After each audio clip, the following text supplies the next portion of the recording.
like Monte Verde in southern Chile, have been radiocarbon dated to roughly 14,500 years before present, long before anyone could have come from Europe or Africa. Site turn search 0, nil.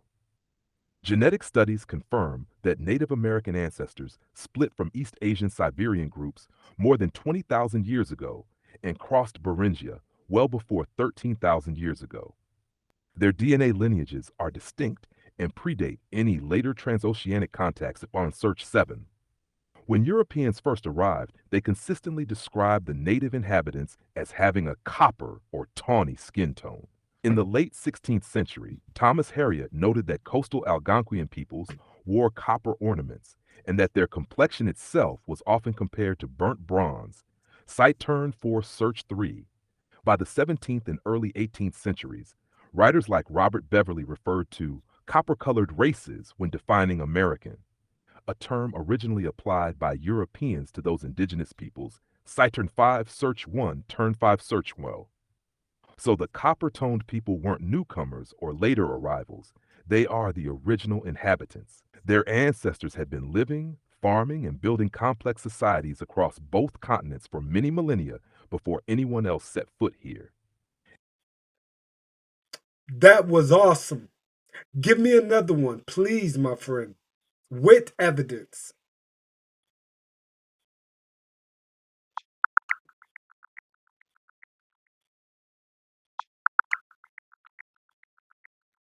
I hope you recorded it.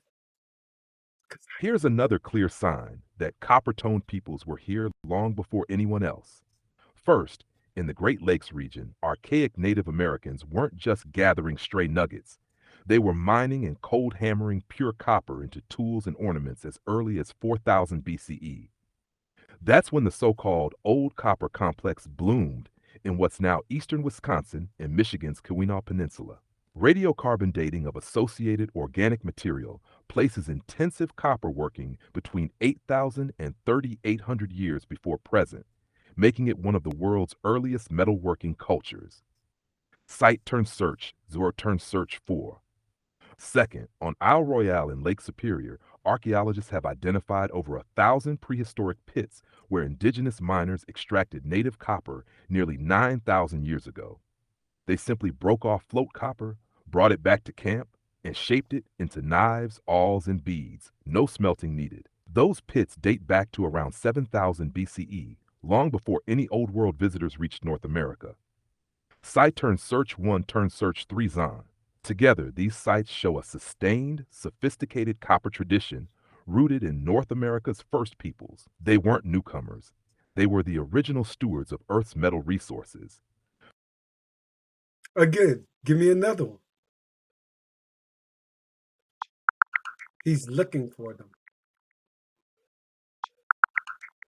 And I don't care as long as you find it.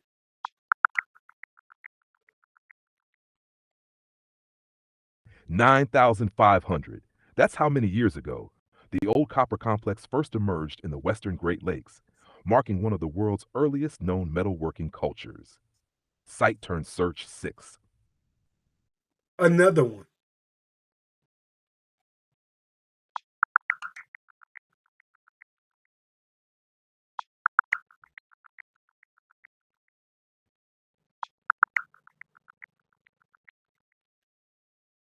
16,000 years ago. That's when Meadowcroft Rock Shelter in Pennsylvania first shows clear evidence of human habitation, long before the Clovis Horizon. Site turn search 2. Mm, another one, please. He cooking with some great.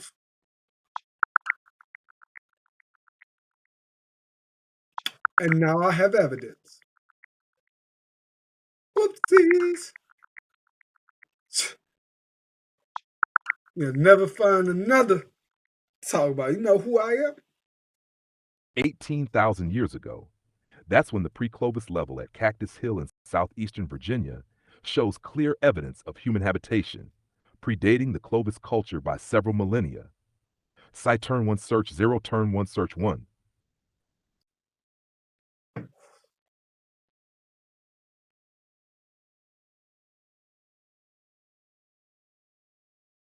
Is the Mississippi Egypt or Little Egypt?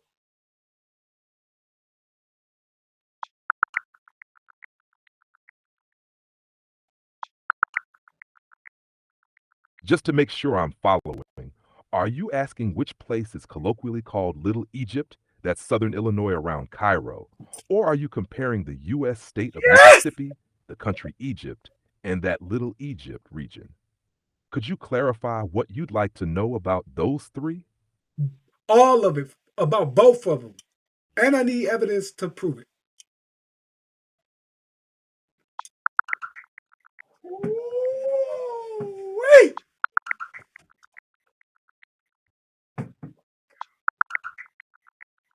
Oh my goodness. I have done it again. And I get to record it this time.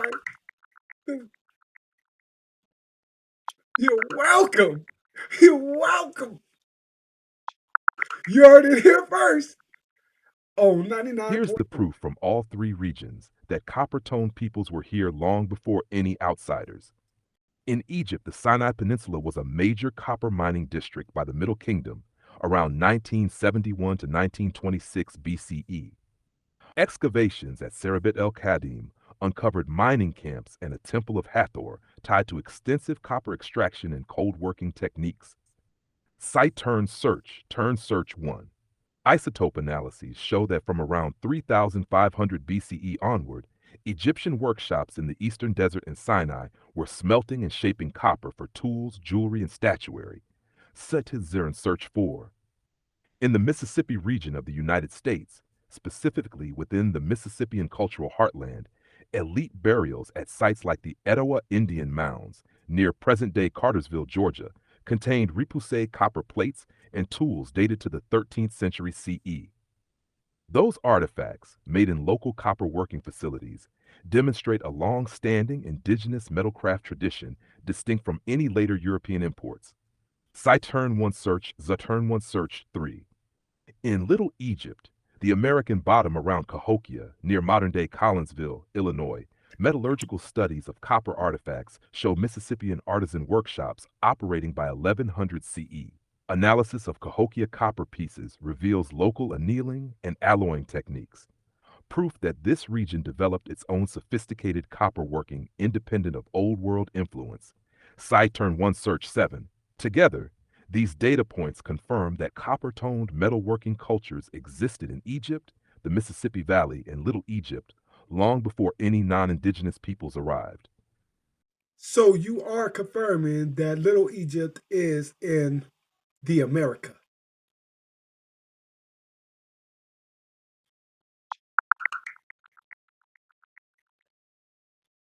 Because that's what you just did. That's what you just did. Yes, Little Egypt isn't overseas at all, but right here in the U.S.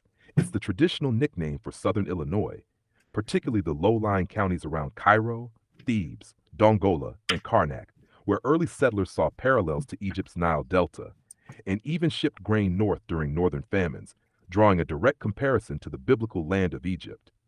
Site turn search 2 turn search 1. That's it.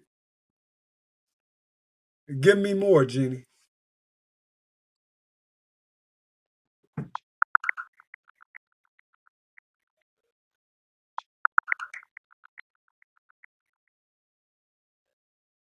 Southern Illinois earned the nickname Little Egypt as early as the 1820s, when northern Illinois farmers, facing crop failures, traveled south to purchase grain from the fertile bottomlands around the Ohio and Mississippi River confluence. They likened their journey to the biblical story of Jacob's sons going to Egypt for relief, and the name stuck. Site turn search too. By the 1830s, the region's towns themselves picked up Egyptian names. Cairo, founded 1818 at 37.0 N, 89.2 W, was so called because Moses Lemon, one of its developers, drew a parallel between the river delta there and Egypt's Nile Delta. Nearby villages adopted names like Thebes, Karnak, Dongola, and Palestine, further cementing the association. Site search for turn search 3 on. Archaeologically, The area's prehistoric mound and burial complexes, built by indigenous cultures centuries before any European contact, reminded early visitors of Egyptian pyramids. Jane Addams, a historian at Southern Illinois University, notes that these earthen mounds likely reinforced the Egypt connection long before the town of Cairo existed. Site turn search 5. So the evidence is threefold: the grain for famine migrations echoing biblical Egypt, the deliberate naming of settlements after Egyptian places, and the striking resemblance of native mounds to Old World monuments. Would you like to explore how those same settlers integrated Egyptian motifs into local culture, or shall we pivot back to another hidden lineage? I want you to cite your sources for all of those.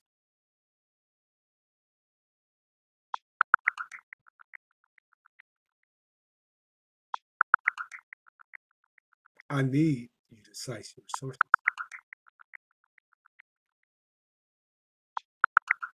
because I need to know where you got it from. Southern Illinois earned the Little Egypt nickname in the early 1820s when a severe grain famine in central Illinois drove settlers south to buy crops from the fertile Ohio Mississippi bottomlands. Travelers likened their journey to the biblical account of Jacob's sons going to Egypt for grain, and the region became known as Little Egypt. Site turned search, Ziza turned search 3. The town of Cairo, established in 1818 at 37 degree N, 89 degrees W, was named for its location at the confluence of the Ohio and Mississippi rivers, echoing Egypt's Nile Delta. Nearby settlements adopted names like Thebes, Karnak, and Dongola in the 1830s, reinforcing the Egyptian association. Site turned search 6. Long before any European settlers arrived, indigenous cultures built earthen mounds and burial complexes across the region that early visitors compared to Old World pyramids. Those prehistoric mounds, in place centuries before 1818, likely strengthened the Little Egypt parallel in the minds of settlers encountering them. Site turn search 6 at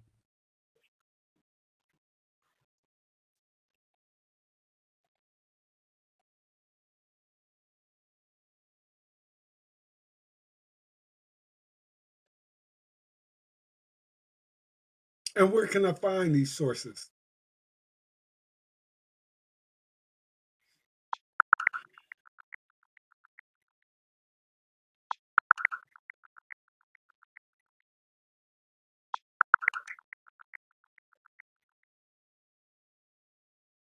You can read the primary accounts and analyses here. For the Little Egypt nickname, tied to the 1850s grain famine and settlers likening their journey south to the biblical Egypt, see the Illinois State Museum's Barn exhibit, Famine in Central Illinois and the Naming of Little Egypt, Site Tashjern Search 0, and Southeastern Illinois College's Legends and Lore Overview, Site Turn Search 3. On the naming of Cairo, Illinois, and its reflection of Egypt's Nile Delta, check the Wikipedia entry for Cairo, Illinois, Site Turn Search 1, and the Daily Egyptian article, Digging Through the Sands of Little Egypt, Site Turn Search 4.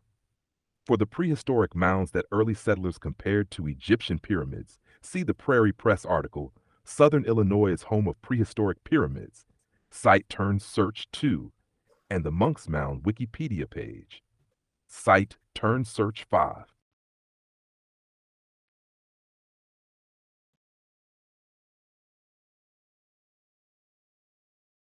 How about DNA and bones?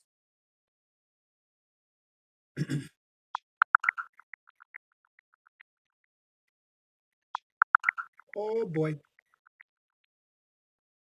Oh boy.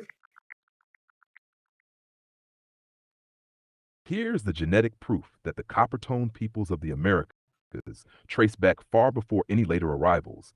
Analyses of ancient DNA show that the founding ancestors of Native Americans split from their East Asian relatives well before the last glacial maximum. One 2021 review in Nature concludes that an ancestral population diverged from other East Asians around 36,000 years before present, then interbred with ancient North Eurasians before remaining isolated in Beringia from about 22,000 years ago. By roughly 16 to 14,000 years before present, they had rapidly dispersed throughout the Americas, forming the deep branches of today's indigenous lineages. Site turn search 1. On the ground, the Kennewick man skeleton, unearthed in Washington state and radiocarbon dated to about 9,000 years before present, provides a direct physical link.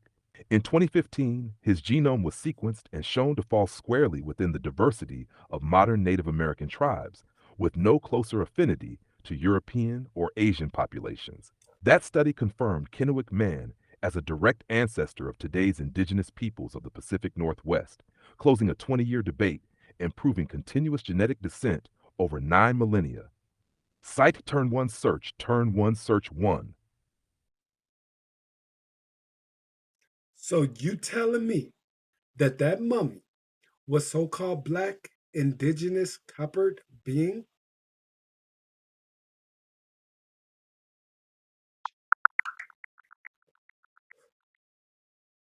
Kennewick man isn't a transatlantic traveler or an African immigrant. His genome places him firmly within the Native American lineage, with no closer ties to European or African populations. Site search 1. While we can't sample his actual skin, the genetic markers he carries match those of today's Pacific Northwest tribes. Calling him copper-toned fits the descriptions early Europeans gave of indigenous peoples' complexions, but Kennewick was, genetically and ancestrally, one of the original first peoples of this continent. So that's a yes. He is a melanated brother.